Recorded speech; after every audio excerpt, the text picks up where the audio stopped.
Welcome all, welcome to Move Study. जैसे कि आप जानते ही हैं, हम लोग क्लास सिक्स की सोशल साइंस डिस्कस कर रहे हैं, जिसमें हम लोग हिस्ट्री का टॉपिक कवर कर रहे हैं। पहला चैप्टर इसका ऑलरेडी हम लोग डिस्कस कर चुके हैं। आज हम लोग सेकंड चैप्टर स्टार्ट करेंगे और इसके बारे में पढ़ेंगे। इससे पहले कि आप हमारे चैनल पर नए हों तो हमारे चैनल को सब्सक्राइब कर लें, बेल नोटिफिकेशन को ऑन कर लें, जिससे आपकी कोई भी वीडियोस मिस ना हो। अगर आपने हमारा पहला चैनल नहीं देखा है तो पहले जाके हमारे फर्स्ट चैप्टर की वीडियो देख लें। उसी की कंटिन्यूशन में आज हम लोग सेकंड चैप्टर पढ़ेंगे। सेकंड चैप्टर का टाइटल है from hunting gathering to growing food. मतलब नाम से ही आपको कुछ समझ में आ रहा होगा कि कैसे पुराने जमाने के लोग पहले शिकार करते थे और इकट्ठा करते थे। उसके बाद वो कैसे उसको उन्होंने तब्दील करा, अनाज उगाना चालू कर दिया। मतलब खाना इकट्ठा करना और खाने को खुद प्रोड्यूस करना चालू कर दिया। तो इस चैप्टर का मीनिंग यही है, from hunting gathering to growing food. चलिए स्टार्ट करते हैं ये chapter. The neolithic period changes the human life. ये जो पीरियड है जिसमें इसको ये लोग नेथोलिक पीरियड बोला जाता है, स्टोन एज की नई शुरुआत हुई थी इसमें, तो इसको नेथोलिक पीरियड बोला जाता है। The discovery of agriculture and domestication of animal mark the end of the Mesolithic period. मतलब क्या है कि एग्रीकल्चर और डोमेस्टिक एनिमल्स को पालने का जो चलन स्टार्ट हो गया था, तो उस चलन को स्टार्ट करते ही नेथोलिक पीरियड शुरू हो गया था। तो मेसोलिथिक पीरियड वहां पे खत्म हो गया था। With the learning of cultivation, people gave up their nomadic form of life and settled down. जैसे जैसे लोगों ने कल्टीवेशन सीखा, तो लोगों ने अपनी पुरानी जिंदगियां जो जैसे जी रहे थे उसको उन्होंने छोड़ना चालू करा और एक जगह पे सेटल होना स्टार्ट हो गया था। They transformed themselves from food gatherer to food producer and from hunter to herders. उन्होंने अपने आप को फूड गैदरर्स, जैसा कि चैप्टर बोल रहा है, पहले वो खाने को इकट्ठा किया करते थे, तो उन्होंने अपने आप को चेंज किया। उन्होंने फूड पैदा करना चालू करा। और पहले क्या करते थे, शिकार करते थे जानवरों का। तो हंटर से वो हर्डर बने, मतलब वो जानवरों को पालना उन्होंने चालू करा। मतलब डोमेस्टिक एनिमल्स जो थे वो उनको उन्होंने पालना चालू कर दिया था। तो इस चैप्टर में इसी के बारे में हम लोग स्टडी करेंगे, डिस्कस करेंगे कैसे कन्वर्जन हुआ, कैसे हंटर से हर्डर बने। तो सबसे पहली बात करते हैं the feature of the neolithic period. The main feature of the neolithic period are as follows. The beginning of the farming and herding. जैसे कि मैंने बताया कि फार्मिंग और हर्डिंग की शुरुआत हुई about 1200 year ago. The climate of the world become relatively warm. ऐसा बताया जाता है कि 12,000 साल पहले पूरी दुनिया का जो क्लाइमेट था वो बहुत, मतलब लगभग गर्म हुआ करता था। जिसकी वजह से क्या हुआ कि जगह जगह ग्रासलैंड जैसे एरियाज, उपजाऊ जमीनें होने लगी। अब इस पे क्या हुआ कि several grains bearing grasses including wheat, barley and rice grew naturally in the different part of the subcontinent. जिसकी वजह से हुआ क्या कि अलग अलग तरह के जो हमारे क्रॉप्स थे, गेहूं, बाजरा, चावल, ये उन जमीनों पे खुद ही उगना चालू हो गए। तो this led to a change in plant and animal that people use as a food. अब क्या हुआ कि लोगों ने इन्हीं क्रॉप्स को खाने की तरह इस्तेमाल करना चालू कर दिया।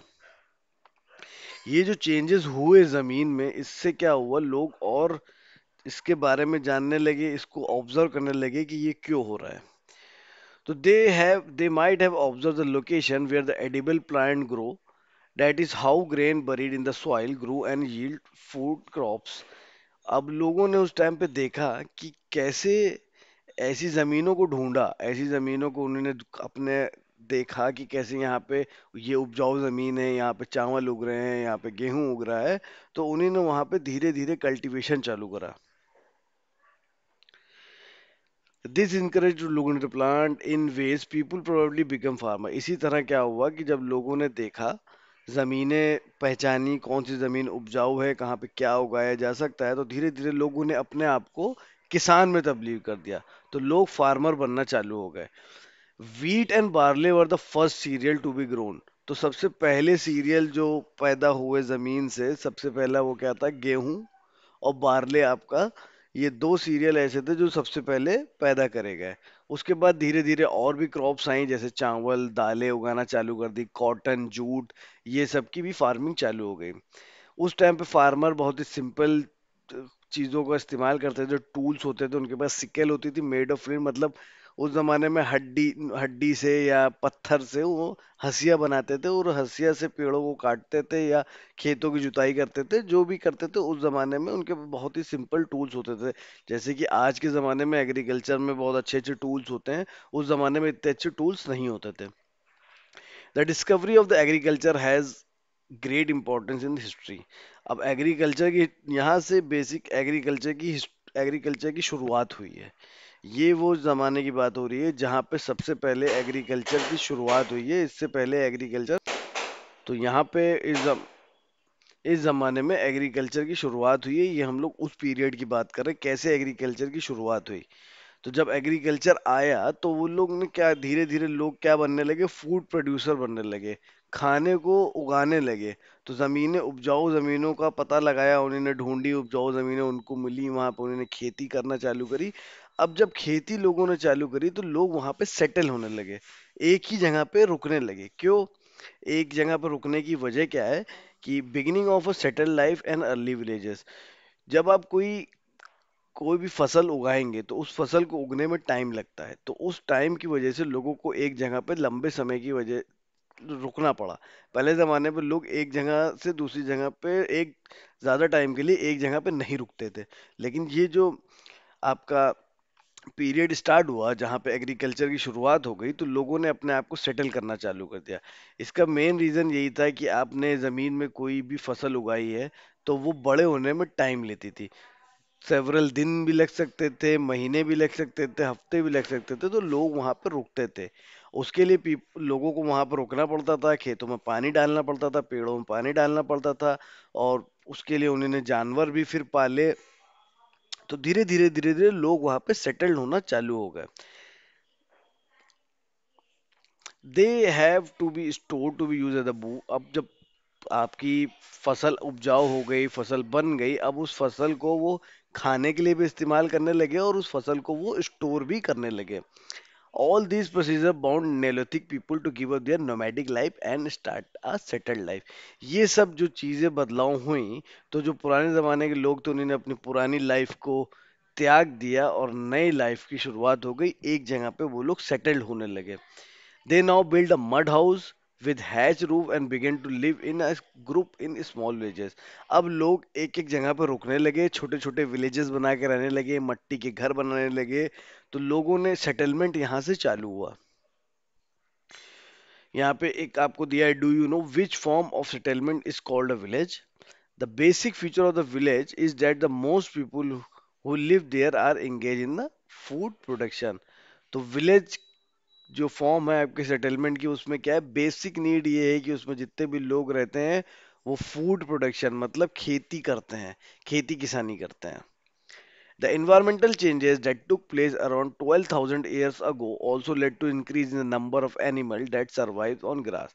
अब क्या हुआ कि जो environmental changes आए दुनिया में 12,000 साल पहले, तो उसमें क्या हुआ, एनिमल्स की तादाद भी बढ़ने लगी। अब लोग इन एनिमल्स में भी इंटरेस्ट दिखाने लगे, तो उन्होंने क्या करा, ब्रीडिंग स्टार्ट कर दी। अब क्या था, पहले तो एग्रीकल्चर की शुरुआत हुई, गेहूं उगाया, बाजरा उगाया, दालें उगाना चालू करी। अब क्या हुआ, धीरे धीरे लोगों का इंटरेस्ट किस में आने लगा, एनिमल्स में भी आने लगा। तो अब लोगों ने क्या करा, जानवर पालना चालू कर दिए। कौन कौन से जानवर पालना चालू करे, गोट, शीप, कैटल, पिग्स। जो उनके कैंप के आसपास आती थी उनको उन्होंने पालना चालू कर दिया, और उनको जंगली जानवरों से बचाने का काम भी करने लगे। तो इस हिसाब से क्या हुआ, पीपुल जो उस जमाने के लोग थे वो चरवाहे भी बन गए। उन्होंने गाय भैंसे पालना चालू कर दी, गाय भैंसों को जंगली जानवरों से बचाना चालू कर दिया। किस तरह के जानवर वो पालते थे, sheep, goats, cattle, pigs, camel and donkey. ये सब आपके डोमेस्टिक एनिमल्स होते हैं, और ये डोमेस्टिक एनिमल्स को ही उन्हीं ने पालना चालू कर दिया। What is domestication. डोमेस्टिकेशन क्या होता है, it is the process in which people grow plants and look after animals. ये एक प्रोसेस है जिसमें आप पेड़ पौधे उगाते हैं और जानवरों को देखते हैं, जानवरों की भी देखभाल करते हैं। यहाँ पे एक और क्वेश्चन है आपका, why do the tame plants that are tended by the people generally become different from wild plant. जो पेड़ों को लोग उगाते हैं, जिनका ध्यान रखते हैं, वो जंगली जो पेड़ होते हैं जिनको लोग नहीं उगा रहे हैं, जिनका कोई ध्यान नहीं रखेगा, वो उनसे डिफरेंट कैसे होते हैं उसके बारे में बात हो रही है।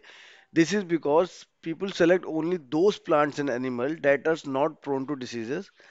क्योंकि जो लोग होते हैं वो ऐसे प्लांट चूज करते हैं जिसमें बीमारियां कम लगें। They select plant that yield large size grain and have strong stalks that could bear the weight of the ripe grain. ऐसे प्लांट को सेलेक्ट करा जाता है जो जब बड़े हों तो थोड़े मजबूत हों उनके तने, क्योंकि जब उन पे अनाज उगेगा तो वो टूट के गिर ना जाए। Seeds from selected plant are preserved and sown to ensure that new plant would be of same quality. अब जो प्लांट उगाया उससे बीज जो होती हैं उसकी बीज को भी स्टोर किया जाता था और ये देखा जाता था कि जो अगला पेड़ उस बीज से उगेगा उसकी भी क्वालिटी सेम होनी चाहिए। Animal that are relatively gentle are selected from domestication. जो जेंटल एनिमल होते थे उन्हीं को पाला जाता था, जंगली जानवरों को नहीं पाला जाता था, क्योंकि उनको आप पाल नहीं सकते हैं, जंगली जानवर से आपको जान को खतरा हो सकता है। The earliest plant that were domesticated were wheat and barley, and the earliest animal that were domesticated were sheep and goats. जो सबसे पहले जो फसल उगाई गई वो वीट और बार्ले की उगाई गई थी, और जो सबसे पहले जानवर पाले गए थे वो शीप और बकरियां पाली गई थी। Domesticated animals solve the problem of food for early men to great extent. जो डोमेस्टिकेटेड एनिमल होते थे सबसे पहले उन्हीं ने खाने की प्रॉब्लम को एक हद तक लोगों की उस टाइम पे खत्म कर दिया था।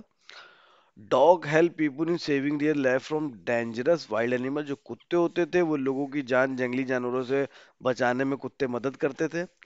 एनिमल लाइक काउज गोट sheep camel provide fresh milk. और जो गाय भैंस या बकरियां जो होती थी वो आपको ताज़ा दूध देती थी।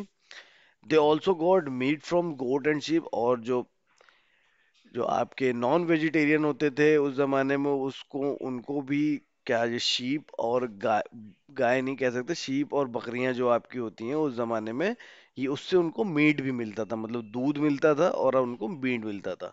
Thus the animal that were reared could be used as a store of food. No human did not have to go on the dangerous hunting. अब क्या है, जब डोमेस्टिकेटेड एनिमल आ गए उनसे आपको दूध मिल रहा है, उनसे आपको मीट मिल रहा है, तो अब लोगों को बाहर जाके शिकार करने की जरूरत नहीं पड़ रही है, क्योंकि शिकार करना कोई आसान चीज नहीं होती थी। लोगों को खतरा होता था, उनकी जान का खतरा होता था। जान का खतरा उठा के वो शिकार करने जाते थे खाने की तलाश में। शिकार क्यों करते थे? खाना ढूंढने के लिए। लेकिन जब एग्रीकल्चर और डोमेस्टिकेटेड एनिमल का चलन हो गया तो अब उनकी खाने की समस्या कुछ हद तक, बिल्कुल हद तक सॉल्व हो गई थी। Domesticated animal also help the early man in agriculture work. अब क्या हुआ कि जो डोमेस्टिकेटेड एनिमल होते थे वो आपकी खेती किसानी में भी काम आते थे। कैसे? ये आपके हल जोतने के काम आते थे। Bullocks, donkey, horse and camel को यूज किया जाता था। हॉर्स और कैमल को राइडिंग के लिए यूज करते थे लोग, एक जगह से दूसरी जगह जाने के लिए हॉर्स और कैमल का इस्तेमाल करते थे। और ये जो बुलॉक्स होती थी, बुल्स वगैरह जो होते थे, उनसे खेत को जोतने के लिए काम में लिया जाता था। These animals provided manure to increase the fertility of the soil. अब ये जो एनिमल होते थे ये जो उस सॉइल की फर्टिलिटी को भी इंक्रीज करते थे। कैसे करते थे? जो उनका वेस्ट होता था, जो मैन्योर, वो जो उनका एनिमल्स वेस्ट होता था, वो एनिमल वेस्ट को हम लोग खाद की तरह इस्तेमाल करते थे।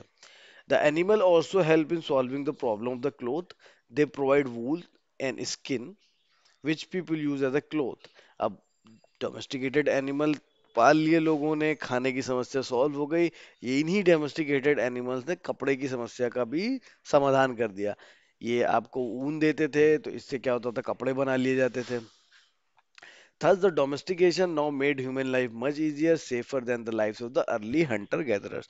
तो डोमेस्टिकेशन होने से क्या हुआ कि जिंदगियां थोड़ी आसान हो गई लोगों की। जैसे कि पुराने जमाने के लोग होते थे, शिकार करते थे, शिकार करके जानवर को मार के लाते थे, तब जाके वो खाते थे। लेकिन डोमेस्टिकेटेड एनिमल के आने से दूध आपको मिल गया, आपने एग्रीकल्चर फार्मिंग करना चालू कर दी, खेतों में क्रॉप्स उगाना चालू कर दी, तो लाइफ थोड़ी आसान हो गई। Finding out about the first farmer at the हर्डर। अब पहले फार्मर और पहले चरवाहे जो होते हैं उनके बारे में बात करते हैं। The following table shows the some of the neolithic site from where archaeologist have found the evidence of grain and animal bone. इसमें एक टेबल दी गई है और इस पे पहले जो आर्कियोलॉजिस्ट ने रिसर्च करी है वो रिसर्च के हिसाब से बताया गया है कहाँ कहाँ पे आपको एग्रीकल्चर और एनिमल, मतलब कहाँ पे आपको ग्रेन्स वगैरह मिले हैं और कहाँ पे आपको एनिमल्स बोन मिली हैं. Such sites are found all over the subcontinents. Remains of burnt grain is one of the most exciting find. ऐसी साइट्स पूरे कॉन्टिनेंट्स में जगह जगह हैं. This suggests that a number of crops were grown in different parts. इससे पता चलता है कि अलग अलग रीजन में, अलग अलग पार्ट्स में अलग अलग फसलों को उगाया गया था. The scientists mainly study the evidence of plants and animal bone to find whether these sites were settles of farmer or herders. अब साइंटिस्ट क्या करते थे, इन पेड़ों के ऊपर स्टडी करते थे और जो जानवरों की हड्डियां मिली थी उस पर स्टडी करते थे, ये जानने के लिए कि ये लोग सेटल्ड फार्मर थे वहां के या कोई और था. तो कुछ साइट्स का नाम यहाँ पे दिया गया है: मेहगढ़, बुरजाहोन, गुफकाल, कोलदीवा, कोलदीवा, महागारा, चिरांद, हुल्लूर, पेयमपल्ली. तो ये सब ऐसी जगहें थी जहाँ पे क्या मिला, यहाँ पे आपको बार्ले और वीट के कुछ कण मिले जिस पे साइंटिस्ट ने रिसर्च करी, राइस मिली, मिलेट्स वगैरह मिले यहाँ पे. यहाँ पे बकरी, शीप, इन सब की हड्डियां मिली, डॉग, कैटल, बफेलोज की, तो इन सब की हड्डियां मिली और लोकेशन उत्तर प्रदेश, बिहार, कश्मीर, ये सब लोकेशन से मिली. तो इससे पता चलता है कि देश के अलग अलग जगहों पे अलग अलग सेटलमेंट थे, लोग वहाँ पे गेहूं, अनाज वगैरह उगाया करते थे और जानवर्स को पाला करते थे. अभी मैंने बताया कि जब एग्रीकल्चर स्टार्ट हो गया, तो जब आपने खेती चालू कर दी, आपने बीज डाला, पेड़ बड़ा हुआ, तो उसमें टाइम लगता था. तो अब लोग वहां पर रहने भी लगे, लोगों ने अपने घर बनाना चालू कर दिया. तो यहाँ पे कुछ एविडेंस मिले. द एविडेंस ऑफ हट्स और हाउस आल्सो बीन फाउंड. तो पुराने जमाने की घरों के एविडेंस मिले, जिससे ये पता चलता है लोग वहां पे प- मकान बना के रहना भी चालू कर दिए थे. These house were dug into the ground with step leading into them. जमीन के अंदर खोद के घर बनाए गए थे जिसपे जीने बने हुए थे, जिससे लोग ऊपर आते थे और अलग अलग मौसम में शेल्टर प्रोवाइड करते थे. स्पेशली जब कोल्ड सीजन आता था तो उसमें लोग अपने आप को सर छुपाने की जगह चाहिए होती थी लोगों को, तो लोगों ने परमानेंट सेटलमेंट वहां पे बना रखे थे. Cooking hearth is found both. Cooking hearth का मतलब है वहां पे खाने पकाने की चीजें मिली, मतलब आपका चूल्हा वगैरह मिला है मिट्टी का जिसपे वो लोग खाना पकाते थे. These indicate that the people may have cook food either indoor और outdoor depending upon the weather condition. तो घर के अंदर भी मिले खाने पकाने की चीजें और घर के बाहर भी मिली जिससे खाना पकाया जाता था, चूल्हा वगैरह मिला. तो ये बताता था कि उस जमाने के लोग वेदर कंडीशन के हिसाब से खाना बाहर भी बनाते थे और खाना घर के अंदर भी बनाते थे. पुराने जमाने के टूल्स भी मिले. Advanced compare the tools, stone tools were well shaped, polished, fine cutting edge. जो tools मिले वो well shaped थे, उन पे polished थी, cutting edge थी.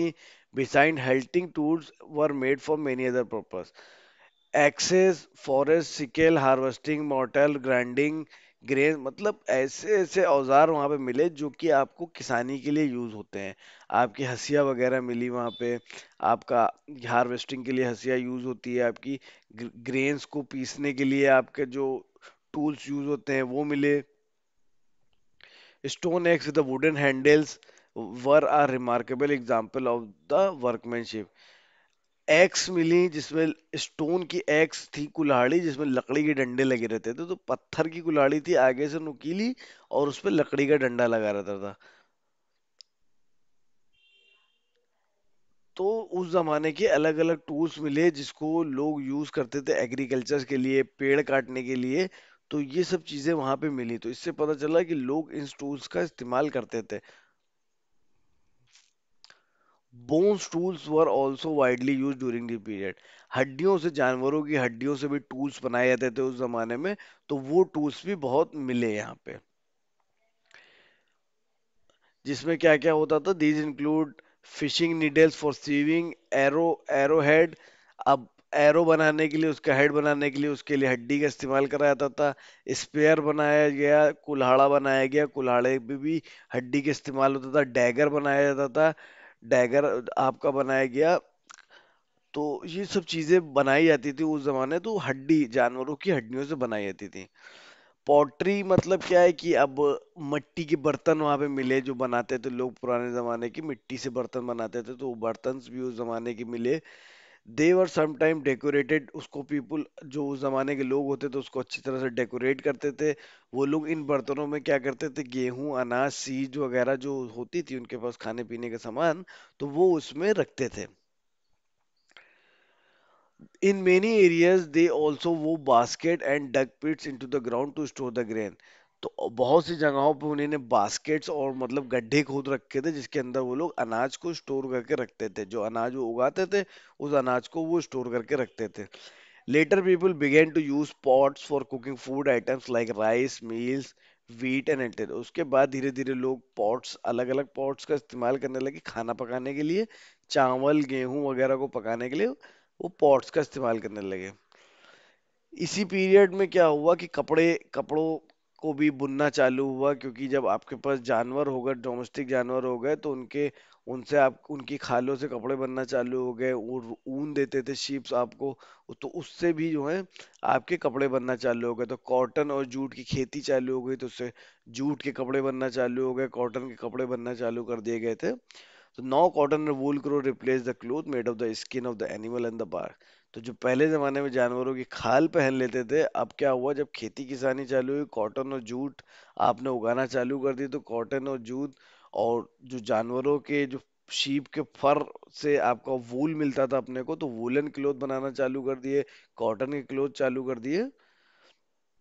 पहले जमाने की पेंटिंग्स मिली आपको। The neolithic people painted on the wall of their shelter on the slab of the stone. तो लोगों ने पेंटिंग्स बना रखी थी दीवारों पे। तो इससे भी उनके बारे में बहुत सी स्टडी स्टडी की गई। उन पेंटिंग से भी उस जमाने के लोगों के बारे में बहुत कुछ पता चला। डिवीजन ऑफ लेबर, जो उस जमाने के लोग थे वो कैसे डिवाइड कर रखा था। Settle life to some kind of division of labour. The agriculture was a main occupation. अब उस जमाने में मेन धंधा क्या था लोगों का, किसानी।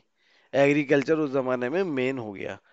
Tool making, herding, pottering, fishing, spinning, weaving also became important occupation in this period. अब क्या हुआ कि भाई एग्रीकल्चर तो आपका मेन धंधा हो गया, लेकिन अब लोगों ने हथियार बनाना चालू करे जिसकी जरूरत पड़ती थी, टूल्स बनाने चालू करे। खेती किसानी में टूल्स बनते, तो एक धंधा ये चालू हो गया। जानवरों को पालना चालू करा। जो चरवाहे होते थे मतलब वो क्रॉप्स नहीं उगाते थे, वो सिर्फ जानवर को पालते थे, तो एक धंधा ये हो गया। मट्टी के पॉट्स बनाना चालू कर दिए, मछली मछली पकड़ना चालू कर दी। तो ये सब भी एक उस जमाने में अलग अलग ऑक्यूपेशन बन गए थे। इसके बाद रिलीजन बिलीव्स क्या थे उस जमाने में। The Neolithic people were also unable to understand the natural phenomena. तो अब ये जो नियोलिथिक नया इजाद हो रहा था दुनिया में, तो लोग नेचुरल चीजों को समझ इतनी आसानी से नहीं समझ पा रहे थे ये हो क्या रहा है। They were afraid of lightning, thunder, rain, floods and earthquake. अगर बिजली चमकती थी तो वो डर जाते थे, बारिश होती थी तो डर जाते थे, तो उनको पता नहीं था ये सब चीजें क्या हैं। दे रिगार्डेड दम एज अ, उनको लगता था ये एक बहुत बड़ी मिस्ट्री है, ये क्या हो रहा है, ये कोई चमत्कार है, कुछ ऐसा वो समझते थे। उनको इसके बारे में कुछ नहीं पता था। वो चांद और सूरज की पूजा करते थे, बारिश की पूजा करते थे, जो लाइट चमक रही है, थंडर लाइटनिंग हो रही है उसकी पूजा करते थे।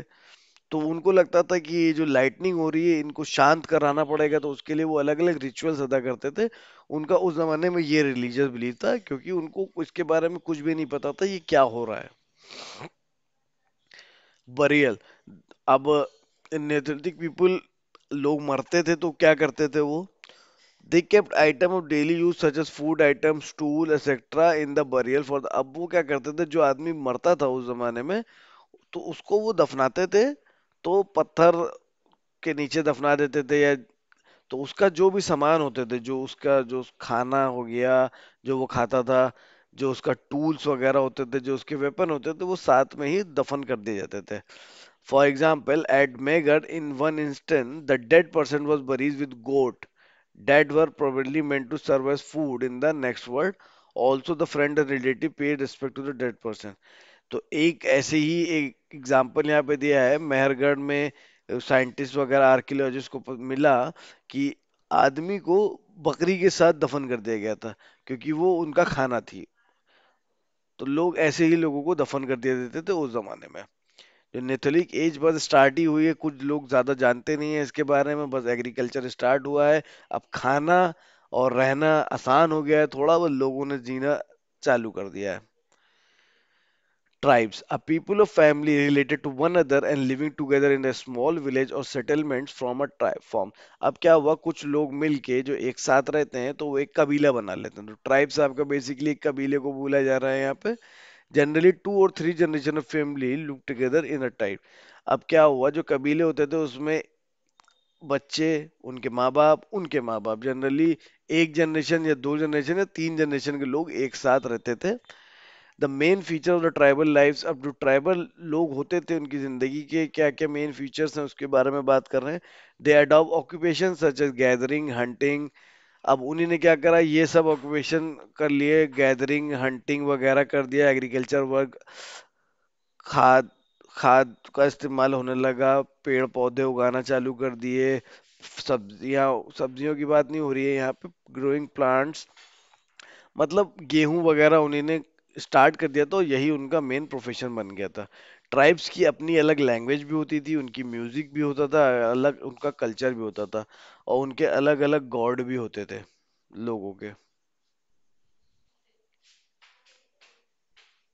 और उसी ट्राइब्स में लोग अपना लीडर भी चुनते थे। There were some men who regarded as a leader by the tribal because of their inherent qualities, तो वो लोग अपने अपने लीडर भी चुन लिया करते थे उसी में।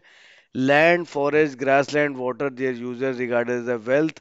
अब क्या होता था, जितनी जमीन होती थी, कितना पानी है उनके पास, कितने पेड़ पौधे हैं, उस जमाने में कुछ पैसे का तो कोई सिस्टम होता नहीं था, यही उनकी वेल्थ होती थी, यही यही रिच और पुअर का उनके में डिफरेंस था। Rich and poor lives in harmony without any sharp differences between there. अब क्या था कि जो रिच लोग होते थे और जो पुअर लोग होते थे उसमें कोई खास डिफरेंस था नहीं। सब खेती किसानी करते थे, सबके पास जमीन थी, सब भेड़ बकरियों को पालते थे। This harmony make the tribe different from the many other societies. अब एक साथ एक कबीले में लोग रहते थे, जिसमें क्या होता था कि वो लोग खेती किसानी करते थे, जानवरों को पालते थे, उन्हीं ने उसमें से एक लीडर चुन लिया था, ऐसे उनकी जिंदगी चल रही थी। लोग एक दूसरे की रिस्पेक्ट करते थे। They could be old experience, जो आप जो इसको लीडर बनाते थे वो या तो बूढ़ा होता था, या तो एक्सपीरियंस बंदा होता था, या कोई प्रीस्ट वगैरह होता था, या कोई वॉरियर होता था जो योद्धा होता था, उसको वो लोग अपने कबीले का लीडर बना लेते थे। जो ग्रेन्स वगैरह उगाई जाती थी वो जनरली औरतें या मेन मिल के एक साथ आपका हार्वेस्टिंग करते थे, खेती करते थे। एनिमल्स को पाला जाता था। Children usually look after the plant and drive away the stress. जो बच्चे होते थे वो क्या करते थे, जो बच्चे होते थे वो आपकी जो फसल होती थी उसका ध्यान रखते थे कि कोई जानवर उनको खराब ना कर दे। Taking care of milk and milking is done by both. अब जानवरों का टेक केयर करना, उनका दूध निकालना, ये सब उस जमाने के मर्द और औरत मिलके करते थे। तो ये पूरी एक ट्राइब का फॉर्मेशन था, ये कबीला बन गया था। तो आई होप सो आपको ये चैप्टर समझ में आया होगा जो मैंने बताने की कोशिश करी है। अगर आपको कोई भी समस्या आती हो तो आप मुझे कमेंट करके पूछ सकते हैं। और अगर आप हमारे चैनल पर नए हो तो हमारे चैनल को सब्सक्राइब कर लें, और वीडियोस अच्छी लग रही हो तो वीडियोस को लाइक करें और अपने दोस्तों के साथ शेयर करें। बेसिकली इस चैप्टर में कुछ ऐसा कुछ खास था नहीं, बस बताने की ये कोशिश की गई है कैसे पुराने जमाने के लोग जो शिकारी हुआ करते थे, जानवरों का शिकार करते थे, कैसे उन्होंने अपने अंदर तब्दीलियां लाई और वो खाने को खुद प्रोड्यूस करने लगे। पहले शिकार करके खाना इकट्ठा करते थे, अब उन्होंने कैसे जानवरों को पालना चालू कर दिया, सब्जियां उगाना चालू कर दी, गेहूं उगाना चालू कर दिया, कैसे खाना खुद बनाना चालू कर दिया। तो पूरा ये चैप्टर इसी के बारे में डिस्कस करता है। लोगों ने फिर वहां पर रहना चालू कर दिया, सेटलमेंट होने लगे, तो कबीले बन गए। तो हर कबीले में एक लीडर होता था। अब उस कबीले में जितनी भी गेहूं की पैदावार होती थी, कितनी जमीन होती थी, वही उस कबीले की वेल्थ कहलाती थी कि कितना अमीर कबीला है, तो उसी से पता चलता था क्या। और वहां पर उस जमाने में कोई अमीर गरीब का इतना ज्यादा कोई फर्क नहीं था। लोग जानवरों का दूध निकालते थे, जानवर को मीट की तरह भी इस्तेमाल किया जाता था। जो छोटे बच्चे होते थे वो पेड़ों की देखभाल करते थे, जानवरों से पेड़ों को बचाते थे, चिड़ियाओं से बचाते थे। तो ऐसे ही चल रहा था उस जमाने में। तो ये यहाँ पे एक चैप्टर मैंने हो गया है, चैप्टर 2 सेकंड हो गया है। अगर आपको पसंद आया हो तो वीडियो को जरूर लाइक करें और अपने दोस्तों के साथ शेयर करें। Thank you for watching.